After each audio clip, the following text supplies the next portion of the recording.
Let's talk about Father Rodney. He was born in 1942 in Georgetown in Guyana, then stayed under British colonial rule. He grew up in a working-class family where politics was already present, especially through his father's support for Chedichan and the People's Progressive Party. In fact, Rodney was only 11 when he began distributing political leaflets during elections. Very early, he also distinguished himself academically. At Queen's College, one of the country's most prestigious schools, a strong interest in history. However, for him, history was never just about past. It was a way of understanding identity. He argued that what connects Caribbean societies is not simply geography but a shared history shaped by slavery and colonialism. This perspective became stronger when he moved to Jamaica to study at the University of the West Indies in 1960. Rodney studied there during a political decisive period marked by the collapse of the British West Indies Federation after Jamaica's 1961 referendum and the subsequent independence of Jamaica and Trinidad and Tobago in 1962. He studied under Douglas Hall, Roy Orger, and especially Elzar Gouveia, who held the newly created chair in Caribbean history. Rodney's university years were also shaped by powerful international experiences. For example, in 1962, he accepted an invitation to visit Havana, where he encountered the living reality of Cuban Revolution. Cuba deeply expressed Rodney not only because of the revolutionary presence, but also because of its historical depth. He saw in Cuba a society where anti-slavery, anti-imperialist, and multiracial struggles had developed long before 1959 through figures such as Jose Marti,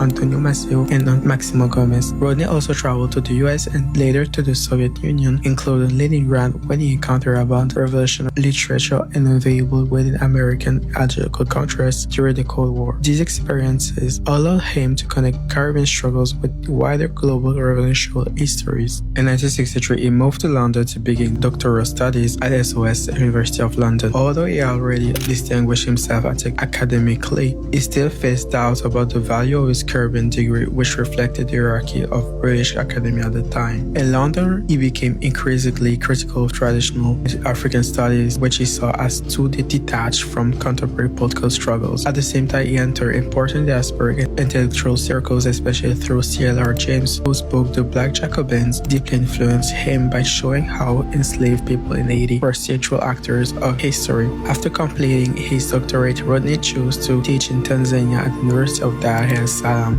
before publishing How Europe Underdeveloped Africa in 1962, the work that made him internationally known. Rodney's life ended in 1980 when he was assassinated in Georgetown.